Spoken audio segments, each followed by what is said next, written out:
Ndërkohë, këta pacienta që kanë diabet dhe vinë e bëjnë llasirin me fotokoagulim, a duhet prap me qenë të rregull çdo 6 muaj, çdo 12 muaj me kontrolla, a mund të përsëritet një problem? Patjetër, se llazeri nuk e shëron diabetin. Okej.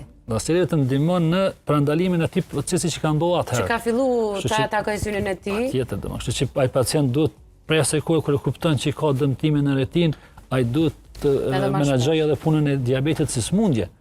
Që po nëse nuk u rregullu diabeti, kemi një hipertension, mundësia e rigjakdjetjeve ekziston. E qartë. Po. Që llazeri fotokoagulimi përdoren edhe te raste tjera. E përdoren edhe tek pacientët kur kemi çaje retinale. Okej. Ne kupton që pas shpjegoj pak pacientëve, domethënë, pacientë që kanë një miopi të madhe ose një dioptri shumë të madhe minus që themi na. Minus që. Po, ose pastaj kanë probleme të lindra të retinës, ekziston rreziku gjithmonë të krijohen çarje retinale. Që na rrezikon gjithmonë shkolitjen e retinës